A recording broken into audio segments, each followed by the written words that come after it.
Some places don't attack you. They don't chase you. They simply watch and wait for you to notice. In the spring of 1893, 5 men walked into the coastal mountains of California believing they were alone. By the time they realized they weren't, the mountains had already decided who would leave unchanged. This is not a legend passed down by campfire. This is a field account, written in ink, measured in chains, bearings, and fear, and what they encountered would later be whispered about as the Dark Watchers. At first, the job was painfully ordinary. Government-backed survey work, charting routes for future roads through the Santa Lucia Range. The kind of work that kills romance fast. Numbers, slopes, distances repeat. The men expected sore feet, sunburned necks, and quiet nights broken only by wind and animals shifting in their sleep. Nothing more. But unease has a way of arriving early, before danger ever shows its face. The animals sensed it first. Mules that had walked steeper ground without complaint began to hesitate. They snorted at empty air. Their ears stayed pinned toward the ridgelines even when no sound came from above. One refused to cross a shallow cut of land it had stepped over minutes earlier. No scent, no movement, just refusal. Men notice things like that, especially men whose lives depend on animals behaving predictably. Then there was the silence. Bird calls faded quicker than they should have. Insects stopped humming as dusk approached. Even the wind felt wrong, like it moved around the group instead of through it. Conversations shortened. Jokes died mid-sentence. Laughter sounded out of place like shouting in a church. No one said it aloud, but each man felt it. They were being measured. The survey party formed in Salinas, instruments packed in scarred wooden cases, brass dulled by years of sun and sweat. Harris led the expedition, a veteran surveyor, a man who trusted numbers more than instincts, and believed land could be conquered by patience and precision. Alden assisted him, thin, observant, always collecting stones and plant samples, like the hills were quietly speaking to him alone. Boone handled the animals. Big shoulders, quick temper, the kind of man who believed every problem could be solved by force or volume. Then there was Miguel. He joined last, hired not for instruments but for knowledge. He knew the backways, the old paths, the places maps never agreed on. He rode quietly and watched the high ground more than the trail, like he expected something to step out of the sky itself. And finally, the narrator, the note keeper, chain carrier, the man whose job was to make sure nothing was forgotten, because forgotten details had a way of returning later, heavier. The first 2 days lulled them into comfort. Low hills, pale grass, wide sky.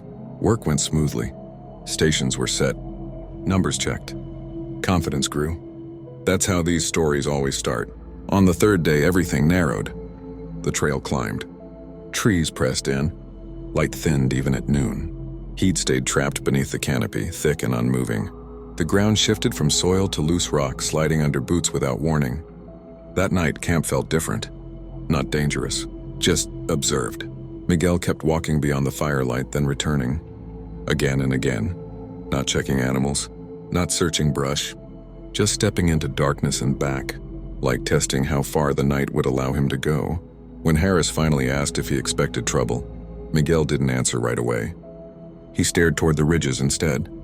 Not from men, he said. That was when the word surfaced.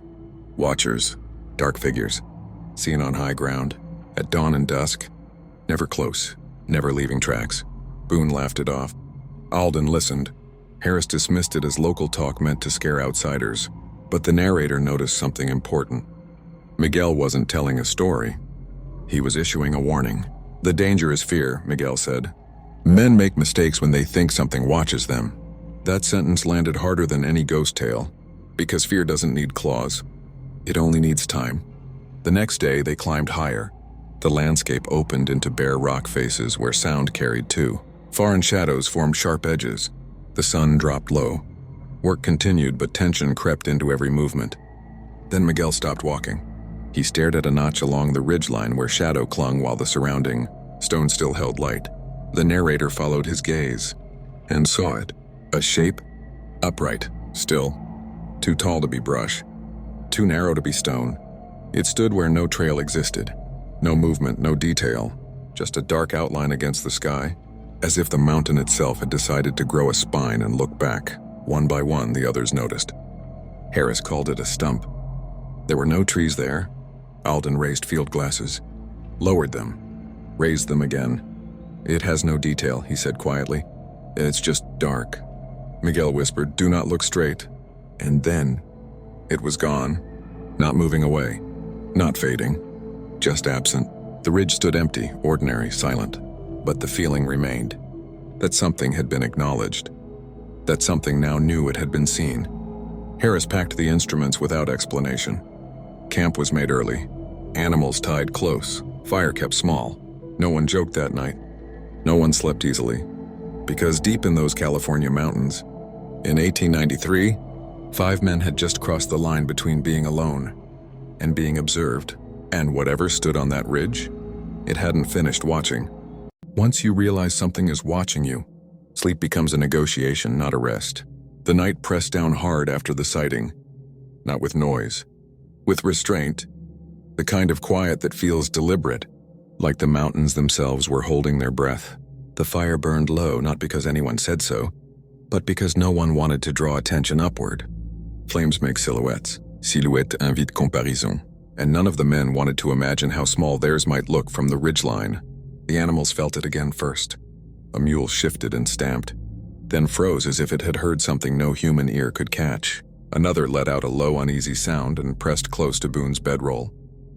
Boone cursed under his breath but didn't strike it. His confidence had thinned since the ridge. Harris assigned watches, shorter than usual. 2 hours each. No arguments, no jokes. Just orders clipped tight like knots pulled too hard. When the narrator took his watch, the darkness felt layered. Firelight reached only a few steps. Beyond that, the trees blended into one solid mass, and beyond them, the open rock face rose like a wall of shadow. The ridgeline above was invisible now, swallowed by the sky. He listened. Creek water. Insects, but fewer than before. The slow breath of men trying to sleep. Then something else. Not a sound. A pressure. That sensation you get when someone stands too close behind you, even if you can't see them. The narrator shifted, scanning left, then right. Nothing moved. Nothing changed. And yet his shoulders tightened. He remembered Miguel's words. Do not look straight. It was an impossible instruction. Every instinct screamed to stare into the dark until it confessed its secrets. But he forced himself to keep his eyes moving, never settling too long on one patch of shadow. Minutes stretched. Then a pebble clicked. Just once, high above. Not rolling, not falling. Just a sharp, precise sound like something testing the ground. The narrator did not call out. He did not wake Harris, because whatever had caused that sound already knew they were there. When his watch ended, he lay down but did not sleep. Dreams came anyway, fragmented and shallow. He dreamed of standing on a ridge looking down at himself, unable to remember which body was real. Dawn arrived wrong. The light felt thin, drained of warmth.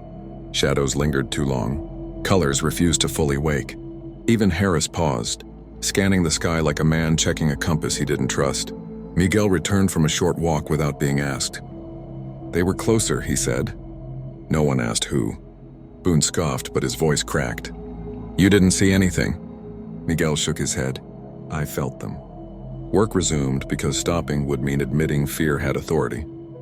Chains were stretched. Bearings called. Numbers recorded.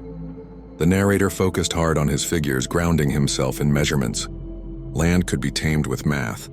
Fear could not survive precision. Except it did. By midday, they reached another exposed stretch of stone. Sound carried again, too well. Words felt like they might echo upward like invitations. Alden dropped his rod. It clattered loudly. Everyone flinched. Alden muttered an apology, but his face had gone pale. He bent to retrieve the rod and froze halfway down. Do you see that? He whispered. Across the open face, on a distant rise, another shape stood. Not the same place as before. Not the same outline. This one was broader, shorter, still wrong. The narrator counted seconds in his head. 1, 2, 3. The shape did not move. Miguel stepped beside him. Do not measure it, he said softly. They dislike being measured. That sentence cut deeper than any superstition, because these men measured everything. Distance, elevation, land value, future profit. The idea that something here resisted measurement felt personal. Harris raised the transit anyway. He didn't speak. just adjusted the instrument, jaw tight. The narrator watched his hands. They were steady, but the skin around his eyes had tightened, pulled thin like a man squinting into a storm. When Harris leaned in to look through the glass, the shape shifted. Not walking, not turning, just closer. Alden sucked in air sharply. Boone reached for his rifle, then hesitated, unsure what a bullet would even mean in this situation. Miguel grabbed the barrel and pushed it down. "No," he said. "They want reaction." The narrator's heart hammered. His mouth tasted like copper. He could feel his pulse in his throat, loud enough that he was sure the others could hear it. Then, like before, the shape vanished, not behind rock, not into shadow, just gone. Harris lowered the transit slowly. "We move," he said, "now." Camp was made early again. Lower ground, thicker trees, less sky. Harris changed the route without explanation, cutting away from planned markers. Numbers were skipped. Stations abandoned. Progress mattered less than survival now, though no one said it aloud. That night, Miguel finally explained more.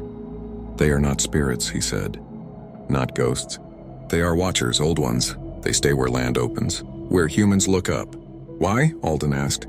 Miguel poked the fire. "To see who notices." That answer sat heavily. Because noticing had consequences. Later, when the fire burned low, the narrator realized something else. They had stopped hearing the creak. The water still flowed. He could see it in the faint light. But its sound was gone, as if the mountains had muted themselves. That was when the footsteps began. Slow, measured, above them, not circling, positioning. The narrator held his breath. So did everyone else. Whatever watched them now was no longer satisfied with distance. The moment footsteps stop sounding like animals, you understand how thin the line between observer and prey really is. No one spoke when the steps faded. That was the worst part. If something had charged, shouted, or even broken brush, the men might have reacted. Fear likes action. It gives the hand something to do. But this silence felt intentional, like whatever moved above them had learned. Enough and no longer needed to announce itself.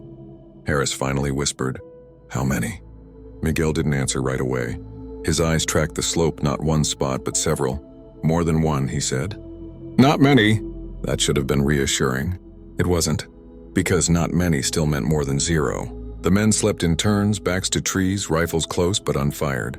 Each dream ended the same way, waking, suddenly with the certainty that someone had just stepped away from where they had been standing. Morning arrived without relief. The sky was clear, but the air felt heavier, like pressure before a storm that never comes. Harris gathered them early and changed the plan completely. The baseline would be abandoned. Markers would be skipped. They would cut east and descend even if it meant incomplete data. That decision said everything. A man like Harris did not abandon work lightly. As they packed, the narrator noticed something strange near the edge of camp. The ground was scuffed. Not trampled, not tracked, just disturbed, as if weight had pressed down briefly and lifted again without shifting forward. No footprints, just impressions. He showed Miguel. Miguel's jaw tightened. They stood close last night. "How close?" Alden asked. Miguel looked at the fire pit. "Close enough to hear you breathe." They moved quickly after that. The descent was worse than the climb. Loose stones slid under boots. Animals balked, needing coaxing and curses. Boone's temper flared, but his anger lacked conviction now. Each shout echoed too loudly, and he kept glancing upward afterward, as if expecting an answer. By late morning, they reached a narrow saddle between two ridges. Open stone again, windless, exposed. Miguel slowed. "This is a place they like," he said. Harris checked his compass. "We passed through." Miguel shook his head. Passing is when they watch hardest. The narrator felt the now familiar pressure crawl up his spine. Halfway across the saddle, Alden stopped walking. "I feel it," he said. "Like standing in front of a crowd you can't see." The words barely left his mouth when Boone swore sharply and pointed. On the left ridge, one shape. On the right, another. Not identical, not symmetrical, but positioned. Watching. They stood where sky met stone, darker than shadow, taller than a man but thinner than anything alive should be. No faces, no limbs that moved, just forms that suggested bodies without confirming them. The narrator's breathing went shallow. His vision narrowed. Part of him wanted to scream, to throw something, to prove this wasn't happening. Miguel stepped forward instead. Not toward them. Between them. He raised one hand, palm open, like greeting someone you don't want to offend. "Don't stare," he said softly. "Don't challenge." Eris whispered, "What do they want?" Miguel didn't look away. "To see if you will run." That single sentence broke something, because running is instinct, and instinct is loud. Alden took a step back. One of the shapes shifted, not closer, higher, as if straightening. The narrator felt his knees weaken. His heart slammed against his ribs so hard he feared it would draw attention on its own. Every muscle begged him to move, to anything other than stand still under those unseen eyes. Boone's hand trembled on his rifle. Miguel noticed. "No shots," he said firmly. "Sound carries, and they don't like noise from below." "What happens if we run?" Alden asked. Miguel swallowed. "They follow." The wind picked up suddenly. Just a breath of it. Enough to stir dust. Enough to make the shapes ripple. Not like cloth, but like heat distortion above stone. The narrator realized then what terrified him most. They were not solid. Not entirely. They occupied space but didn't obey it. Harris made a decision. "We walk," he said. "Slow, together, no sudden turns." They moved. Every step felt like crossing thin ice. The shapes did not move with them, but the pressure stayed, like a tension stretched tight across distance. Halfway across, the narrator felt dizzy. The saddle seemed longer than before. The far side refused to get closer. "Don't count steps," Miguel murmured as if reading his thoughts. "They don't like counting either." That should have been impossible, yet Miguel had been right about everything else. When they finally reached tree cover, the air changed instantly. Sound returned. Birds stirred. The sense of exposure faded like a held breath finally released. The narrator stumbled and caught himself on a trunk, sweat cold on his skin. Alden laughed once, sharp and broken. "They're gone!" Miguel shook his head. "They don't leave. They just stop watching for now." They didn't stop until evening. Camp was thrown together carelessly. No readings, no notes. Harris didn't even ask for figures. He sat on a rock and stared at the ground, like a man reconsidering every decision that had brought him here. That night, something new happened. Voices. Not words. Sounds that almost formed them. A cough that wasn't human. A breath taken too slow. A murmur that stopped just short of meaning. Boone woke suddenly and swore someone had said his name. No one admitted it, but all of them had heard something similar. Miguel spoke quietly into the dark. "They learn," he said, "from watching." The narrator hugged his knees, fear no longer sharp but heavy, like a weight pressing down on his chest. Because learning implies intention, and intention implies a next step. Somewhere above the trees, something shifted position, not to see better but to get closer. When something starts imitating you, it's no longer just watching. The voices didn't repeat themselves. That made them worse. If the sounds had continued steady, rhythmic, the men might have found a way to normalize them. Patterns can be managed. Patterns can be explained away.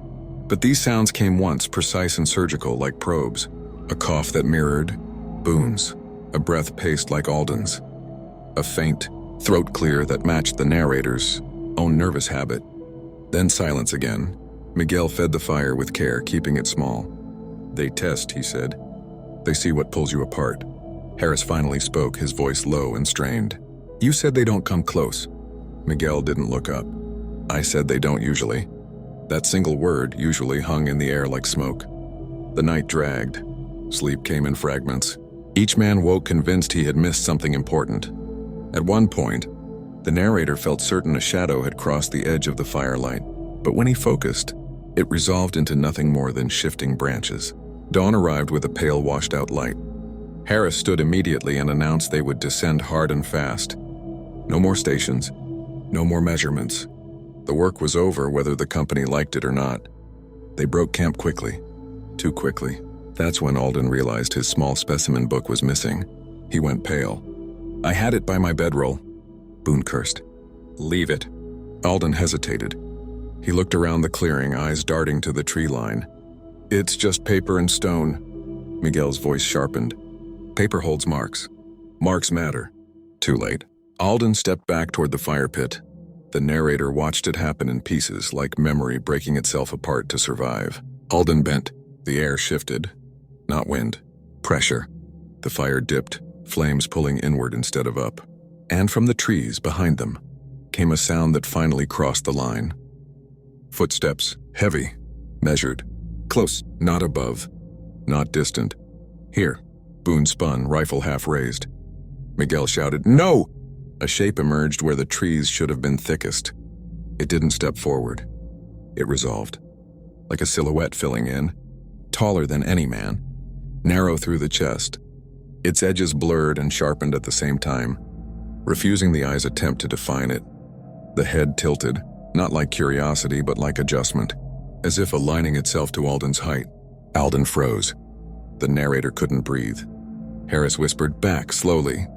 The shape copied the instruction, not the words. The motion. It leaned forward just enough. Alden screamed. That broke everything. The shape surged, not running, not lunging, but compressing distance in a way that made space feel irrelevant. Miguel slammed into Alden, knocking him sideways as the air where Alden had been collapsed. The narrator swore he saw the ground dent. Boone fired. The shot cracked through the trees like thunder. The recoil knocked Boone back a step. The bullet vanished into the shape without sound. No impact, no reaction. The shape turned. Toward Boone. Miguel dragged Alden up. "Run!" he shouted. Now! They ran. Branches tore at them. Packs slammed. Breath burned. The forest blurred into streaks of dark and light. The narrator risked a glance back and instantly regretted it. More shapes. Not fully formed, but gathering. Between trees. Along ridges now too close to ignore. Moving in a way that suggested coordination. They weren't chasing. They were herding. Miguel cut them hard to the left, down a steep ravine choked with brush. They slid more than ran. Rocks skidded. Someone cried out as they fell, but kept moving. At the bottom, water.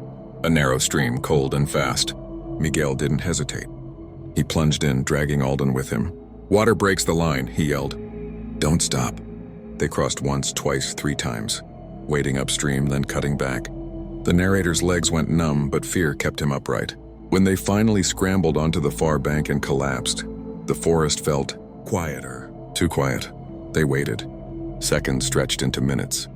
Nothing followed. Boone laughed once, hysterical. "We lost them." Miguel didn't share the relief. He stared at the water, brow furrowed. "They let us go." That sentence hit harder than the chase. Harris sat heavily on a log, face gray. "Why?" Miguel answered without looking up. "Because now they know we'll run." They moved again before dusk, putting as much distance as possible between themselves and the ravine. Alden shook uncontrollably. The narrator noticed his hands were bleeding where he'd gripped rocks, too hard to feel the pain. Harris flinched, measured. The narrator's mind raced. All this time, chains, baselines. Bearings. They had been mapping territory that did not want to be mapped. Miguel spoke carefully. "Men forget places they cannot name." "Exactly," the voice replied. Shadows gathered at the edge of the clearing. Shapes half-formed, watching, waiting for instruction. Alden sobbed. "They're going to take us one by one." Miguel shook his head. "No, they already took what they needed." The narrator felt cold. "Boone?" Miguel didn't confirm it, but he didn't deny it either. Harris stepped forward, closer to the stone. His hands trembled, but his voice held. "If this is a claim," he said, "then say it plain." The stone seemed to hum. "This land watches those who would cut it into pieces," the voice said. "You came to divide, to mark, to return with others." Harris closed his eyes. The narrator understood then. Roads would bring men. Men would bring change. Change would erase whatever had watched these mountains, long before anyone thought to measure them. "What do you want us to do?" Harris asked. A pause. Long. Heavy. "Leave," the voice said. "And carry the watching with you." Miguel exhaled slowly. A warning. "Yes." The shadows receded slightly, but not fully. Alden whispered, "And if we don't?" The clearing darkened further. "Then you become part of the land." The implication was clear. Not death. Assimilation. Harris nodded once. "We'll leave." "No reports?" "No markers." The voice responded immediately. "You will leave marks."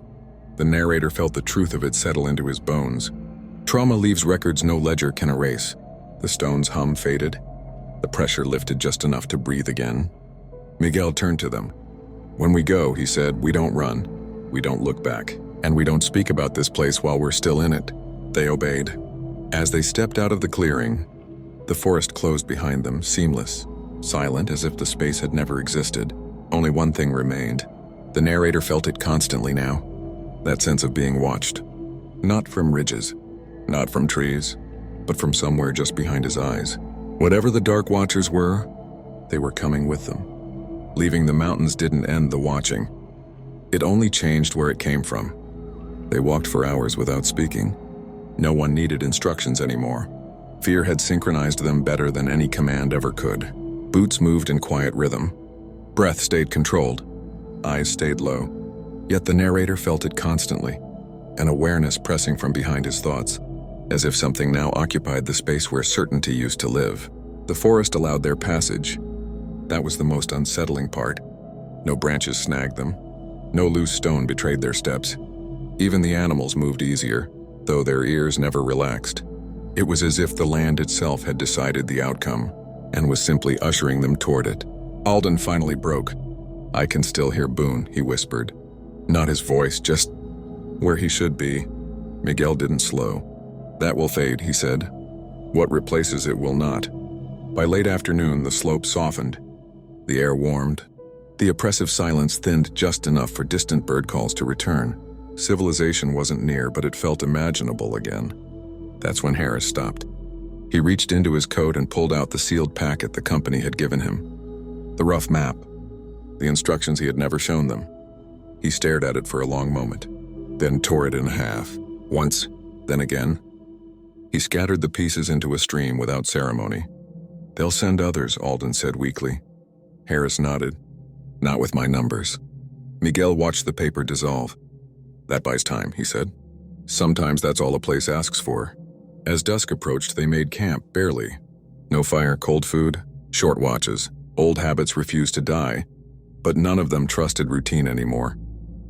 That night, the narrator dreamed while awake. He saw ridgelines he had never climbed, felt wind he had never stood in. He understood distances without measuring them. He knew where open stone waited, patient and bare. When he jolted upright, Miguel was watching him. "You felt it too," Miguel said quietly. The narrator nodded. "Is it permanent?" Miguel considered. Some men carry scars on skin. Some carry them on land. The next morning, they reached the edge of the range. The transition was sudden. Trees thinned.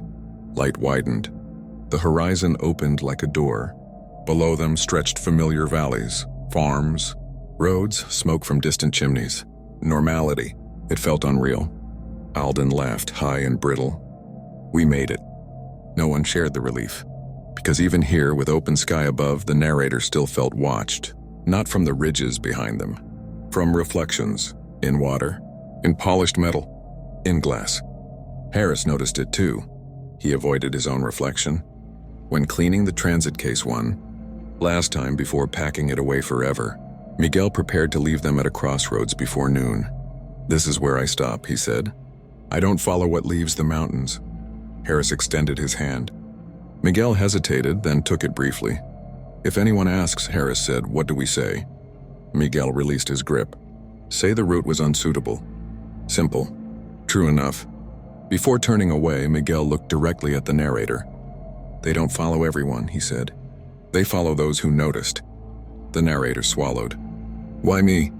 Miguel's expression softened. "Because you wrote things down." Miguel disappeared down a narrow side trail without looking back. Weeks later, the narrator sat in San Francisco, ink drying on a final report that said nothing of what had happened. The company accepted it without question. Roads were planned elsewhere. Life resumed its shape. But at dusk, something always felt wrong. Light bent strangely along rooftops. Tall buildings formed silhouettes too similar to ridgelines. From certain angles, from certain hills, he felt the same pressure he had felt on open stone. Sometimes on high streets at sunset, he thought he saw them, standing still, watching. Not closer, not farther, just present. And he understood then what the Dark Watchers truly were. Not guardians, not monsters. They were boundaries. And once you cross one, you never fully step back. Years later, the watching returned. Not from the mountains, but from memory. Time passed in ways the narrator could measure again. Weeks turned into months, months into years. The routines of city life dulled the sharp edges of fear but never erased them. Ledgers replaced field notes. Streets replaced trails. The sound of wagons and voices replaced wind through pine. Yet dusk remained dangerous. Every evening, as the sun slipped low and the city stretched long shadows across stone and brick, the narrator felt the same tightening in his chest, the same sensation of being assessed, not threatened, evaluated. He stopped walking high streets at sunset, stopped lingering near open plazas, stopped standing on rooftops. He told himself these were habits, not fear. He was wrong. The first letter arrived in the 5th year. No return address, heavy paper, no handwriting, only careful block print. Inside was a single line. Route unsuitable, survey abandoned. The exact phrasing from the final report. The narrator's hands shook as he folded the paper. No one else had reason to repeat those words. No one else knew how much they meant. That night he dreamed of the stone clearing again. Only this time the upright marker was surrounded by new marks. Human ones, not footprints. Standing impressions. Dozens. When he woke, he found himself standing at his window, staring at the city skyline as if it were a ridgeline. He wasn't alone. Across the street, atop a half-finished building, a shape stood against the pale light of dawn. Not fully formed, but unmistakable. He did not look straight at it. He remembered Miguel's warning. Instead, he studied its reflection in the window glass. It didn't move. It didn't need to. Days later, he learned Alden had taken his own life. The letter was brief, clinical. Nervous collapse, they called it. The narrator knew better. Alden had been the one who noticed. Patterns first, stones, plants, the quiet language of land. He had noticed too much. Harris lasted longer. He left surveying altogether. Took a desk job. Refused promotions that involved field decisions. But one evening, while walking a bluff road at sunset, he stopped in the middle of the path and stared outward for too long. Witnesses said he stepped forward calmly, as if called. Only the narrator remained. Older now, quieter, careful. He learned the rules without being taught again. Never stand alone on open ground at dawn or dusk. Never linger on high places. Never measure what does not wish to be measured. And most importantly, never forget, because forgetting is an invitation. On the 40th anniversary of the expedition, the narrator returned to his old notebooks. The ink had faded slightly, but the numbers remained. Precise, bearings, distances, points that led nowhere now, except one, a margin note he did not remember writing. They move when seen, they stay when noticed. That night he felt the watching more clearly than ever before. Not behind him, not above him. Inside the room, the air thickened. Shadows lengthened where no light should have allowed them to. The city outside went quiet as if holding still. The narrator sat at his desk and opened a fresh page. If he was being watched, then he would do what he had always done. He would record. Not routes, not measurements. A warning. He wrote until his hand cramped, detailing everything, the ridges, the shapes, the rules. He didn't name the place. He didn't draw the path. He only described the cost. When he finished, the pressure lifted. The room breathed again. At dawn, the city looked ordinary, but somewhere, on high stone far from roads, something had been satisfied, because the Dark Watchers were never meant to be confronted. They were meant to be remembered.